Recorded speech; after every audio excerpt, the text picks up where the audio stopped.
Good morning. This is your laughing chaplain. I wanted to share with you a little bit of research that I've been doing. Um, Someone sent me an interesting message about an article about trauma, and the this person was hoping that nature or that nurture could make a big impact over nature. And the article is titled Sperm Carry Memories of a Father's Environment. Small RNAs carried by sperm transmit a father's environmental exposures to the embryo without altering the DNA. So, this article, and this apparently an original story from the University of California at Santa Cruz, this is why life is so interesting. The whole process of how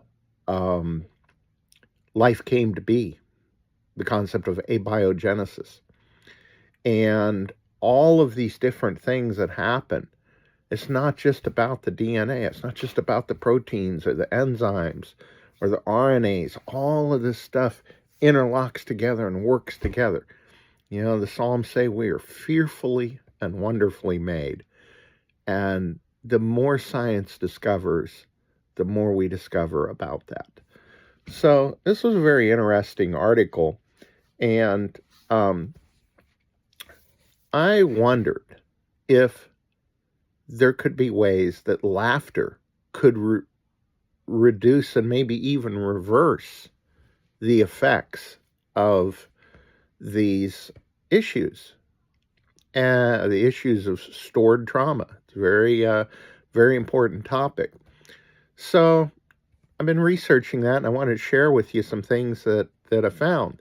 I basically found that there's some intriguing medical suggestions that laughter can actually positively influence aspects of epigenetics, such as gene expression. Okay. Now, there's not a huge amount of evidence, and most of the evidence comes from small-scale studies of specific populations. For example, people with type 2 diabetes.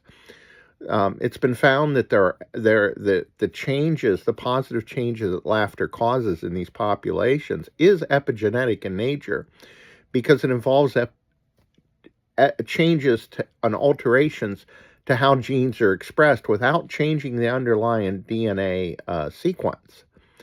There's no direct studies yet linking laughter to changes in things like telomere length. This is another theory of epigenetics, or reversing epigenetic modifications caused by historical psychological trauma. Okay, but let's break down some of the verified research, including the theory of how trauma may affect sperm and the potential for reversal through daily laughter as an exercise practices. So let's talk about laughter's influence on epigenetics. As I mentioned earlier, epigenetics involves reversible modifications to DNA, and this happens through things like methylation, histone changes, or non-coding RNA alterations. These affect which genes are actively being used in the cells. Laughter's been shown to modulate gene expression, and that's an epigenetic process, and it potentially improves immune function and metabolic health. So here are some key studies. A 2005 study, which was published in 2006, examined 12 patients with type 2 diabetes who listened to a comic story to reduce laughter by versus listening to a neutral lecture. They used microarray analysis on blood leukocytes, and researchers found significant changes in the expression of 23 out of 18,716 genes 1.5 hours after laughter. 8 were upregulated, and that relates to cell cycle, apoptosis, and cell adhesion. and 15 were downregulated, and those related to immune response and signal transduction. No genes directly tied to blood glucose regulation were affected, but the authors suggested laughter's positive emotional impact could indirectly benefit health via these epigenetic shifts. There was a follow-up 2007 study on 18 type 2 diabetes patients that compared gene expression after watching a comic video that introduced laughter versus a diabetes lecture.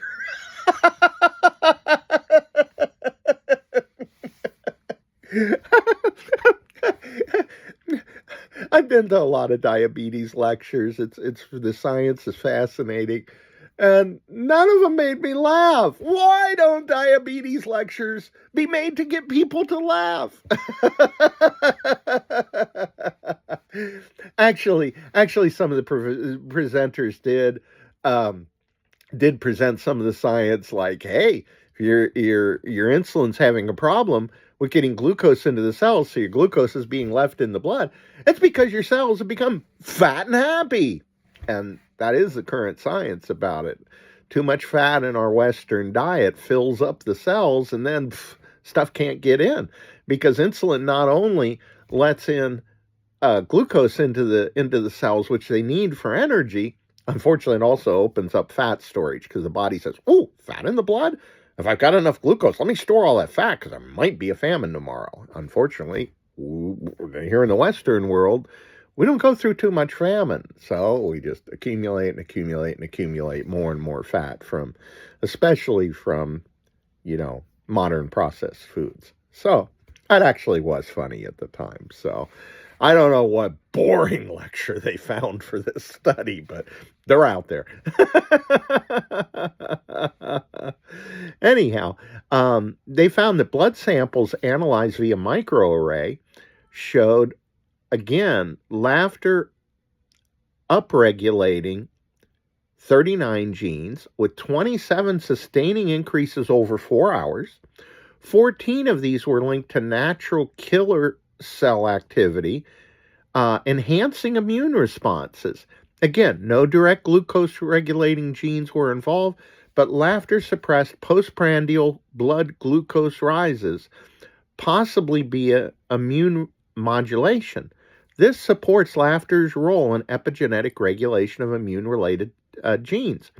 And when you look at what they found on a 4-hour basis, this is a good indication. We need laughter throughout our day, okay? Good, solid belly laughing is an exercise. My God, I've been talking too long. Let's laugh a little bit. Take a deep breath.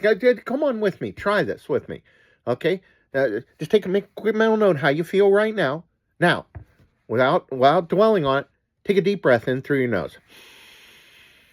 Hold it. Ho, ho, ha, ha, ha. Ho, ho, ha, ha, ha. Ho, ho, ha, ha, ha. Ho, ho, ha, ha, ha. Ho, ho, ha, ha, ha. Ho, ho, ha, ha, ha. Ho, ho, ha, ha, ha. Ho, ho, ha, ha, ha. Ho, ho, ha, ha, ha. Ho, ho, ha, ha, ha. Whew. I wanted to get every possible amount of the air in my lungs out so I could take a deep breath of fresh air. Oh, it felt so good. How did you feel afterwards? Make a note. Did just that one quick exercise help? I suggest doing it about 3 or 4 more times, okay, to get the real benefit of it. And do that several times throughout the day. Dr. Madan Kataria has made videos. He is an MD, a family physician, an MD in India who taught me his laughter techniques. And he's made quite a number of videos on how laughter improves the immune system. It's well documented. So these other responses we get and these studies of epigenetic changes, 4 hours and things like this, we recommend 10 to 15 minutes a day of laughing as an exercise. Notice I didn't have to tell you a joke or comedy, even though the world is very laughable if you get the attitude of laughitude. But anyhow, That's an aside. Anyhow, I feel better. Do you feel better? I hope so. Let me know down in the comments. Anyhow, so these studies were small and focused, and they were focused on diabetes. So, some people could question their applicability to healthy populations or direct DNA or epigenetic marks. That's unclear. There's no randomized trials replicating this exactly. That's another possible criticism. But there's a lot of solid research that shows positive emotions like humor, and especially laughing as an exercise. We don't need the jokes, comedy, or humor. Because when people are in pain, they're not going to see the point of as much humor. It's possible, but laughing as an exercise, faking it till you make it. Just kickstart laughter, get it going. There's a lot of positive stuff there. Dr. Kataria makes a claim that he has not caught a cold in years, and he credits how strong his immune system is because he just loves to laugh. Laugh. It's very good for us. So, what are laughter's potential effects on telomeres and other epigenetic factors? Telomeres are protective DNA caps at the end of the strands of DNA, and they shorten with age, okay? Some people say you can measure the length of telomeres and get a clue as to the person's biological age, because it's like a knot at the end of a rope or something, or those little plastic things you used to put on the end of shoestrings. Eventually you step on your shoestrings enough, those little plastic things fall off, and then the shoestring starts fraying at the ends. Well, that's what telomeres help prevent. There was a large prospective cohort study of over 17,000 Japanese adults, and they were followed for 5.5 years. And it found that infrequent laughter, and they categorized that as less than once a month? Are you kidding me? Was independently associated with higher all-cause mortality. The hazard ratio was 1.95, okay? And cardiovascular disease incidence, okay? We're dying from seriousness. And Dr. Kataria, he said in a lecture, he said, I've never met anybody that died from laughter, but I met all kinds of people that are dying from diseases of seriousness. Anyhow, they compared those patients with infrequent laughter, less than once a month. How? Oh, my goodness. And then they compared them to people with frequent laughter, which the study said was more than once a week. And after adjusting for many confounding variables such as age, smoking, hypertension, they found that there was a big benefit to the people.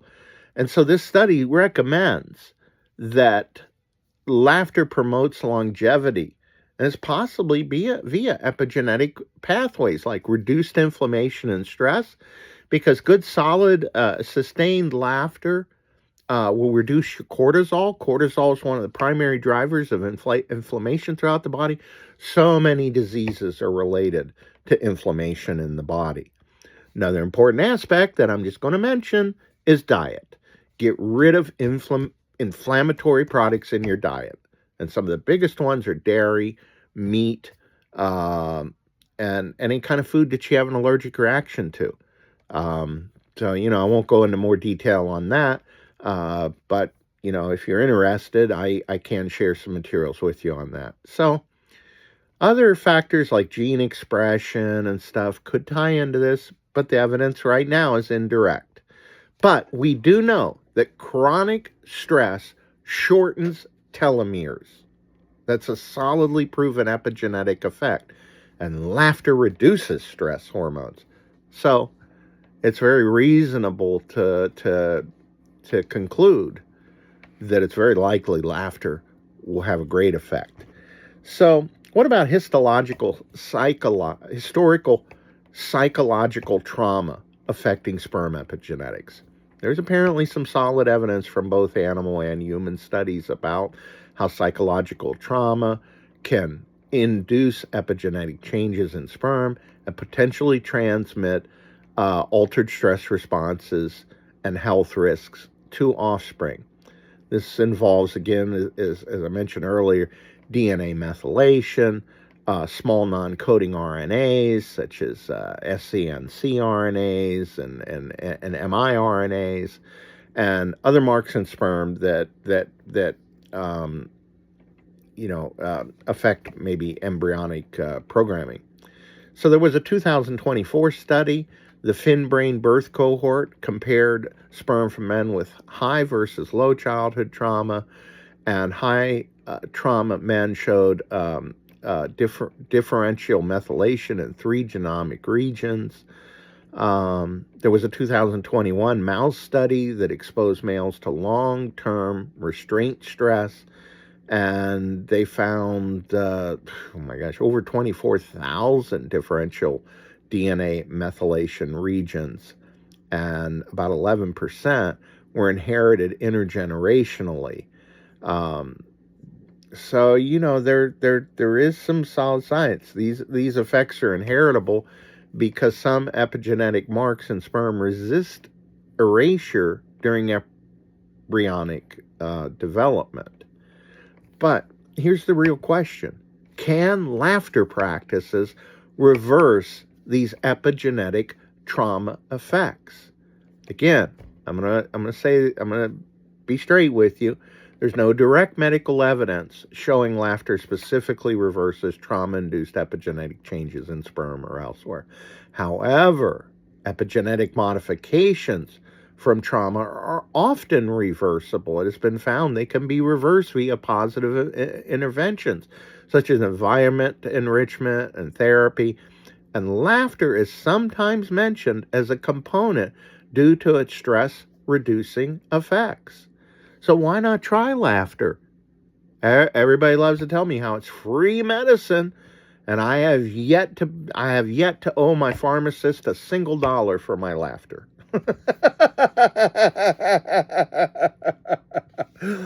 Oh my goodness. My friend Myra remarked on her first interview on my channel that she had to have sad salts to stop her from laughing at night to keep her from disturbing all the other residents. And when I saw her last night, I said, Myra, have you run out of your sad salts?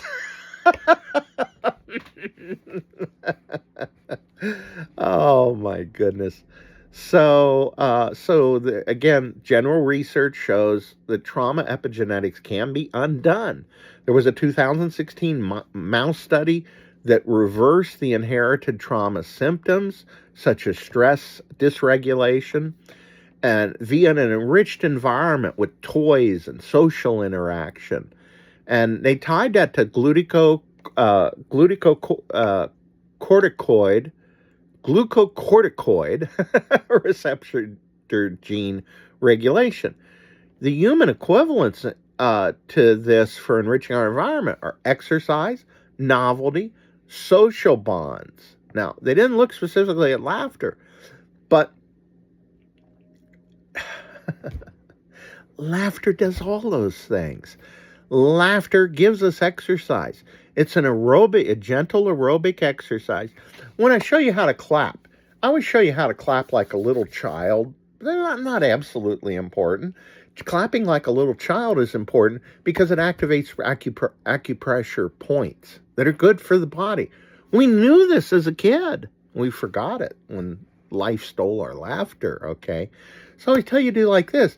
And when we do it rhythmically, ho, ho, ha, ha, ha, ho, ho, ha, ha, ha, ho, ho, ha, ha, ha, ho, ho, ha, ha, ha. Come on, do it with me. Come on, we need some laughter. Hold it. Hold it.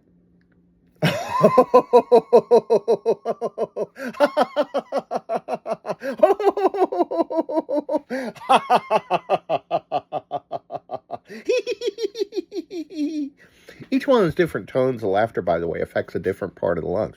Ho, ho, ho, ho, ho. Ha, ha, ha, ha, ha. You can feel how they vibrate different parts of the lungs. We recommend putting all those different sounds into your laughter so that you're giving your lungs a good workout. You're giving your diaphragm a good workout. You're getting lots of fresh air into the body, okay? 10 to 15 minutes of solid laughter each day is documented to have the same effects on the body as 10 to 15 minutes of jogging. Laughter is wonderful for patients that are like wheelchair bound or bed bound, as some of my laughter buddies are. And, it's a great way to get them moving. The other reason why we clap, this is important. I just learned this the other day. I'm always learning new stuff about laughter. The rhythmic clapping that we do, when we went ho, ho, ha, ha, ha, ho, ho, ha, ha, ha, ho, ho, ha, ha, ha. It's possible to keep that going for a minute. It's easier than you think, okay? The rhythmic clapping helps us sustain the laughter. That's the purpose. It was Dr. Kataria's wife that discovered that and contributed that to our techniques. So that's why you want to mix in the movement. Plus, the body's made to move. We need to move. So, that's all the good stuff that's working in. Plus, humor. So, Robert Provost wrote a textbook on humor. And one of the big issues that is looked at is novelty. Our brains love novelty. When things are always the same, our brains go to sleep. Our brains do that to conserve energy. They go, nothing interesting going on. Might as well go to sleep. But our brains crave novelty, okay? So laughter gives that. When I teach someone to be a certified laughter yoga leader, I teach them as many as 40 different exercises. So they have lots of different ways to do the laughter. Oh my gosh, time for some more laughter. Here's a new one I just learned this week. Let's go on a fishing trip. Get your rod and reel. I got my rod and reel here. Let me put a little bit of laughter bait on the end of the hook. Okay, there it is. All right, let me get my reel. I'm going to put it back here, and I'm going to cast it as far as I can. Now I gotta, wait a minute, I caught some. Did you catch some? Come on, try it. I bet you caught some. Let's pull it in. Let's pull it in. Okay, gotta reel it in. Okay, pull it in some more. Reel it in.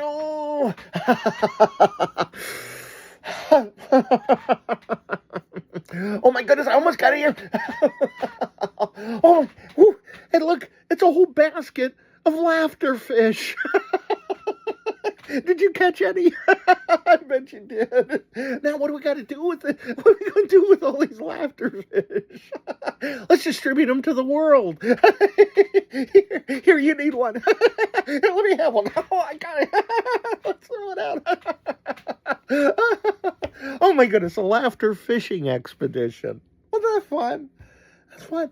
That's novelty. You never seen that before, I bet. I never saw it before a week or two ago. It's really new to me, so I'm running around sharing that with all my laughter buddies. It's one of my new favorite exercises. What thing that you like to do can you figure out how to mix laughter with, okay? Now, quick check. How do you feel? How do you feel right now after trying that with me? Guess what?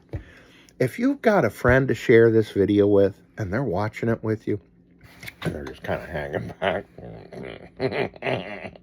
guess what? They're getting the benefit from seeing you and I laughing together. There's brain research that shows that. There's another interesting research that's out there that shows using a chopstick, and I don't have one handy. You can also use a pencil. Just put it in your mouth like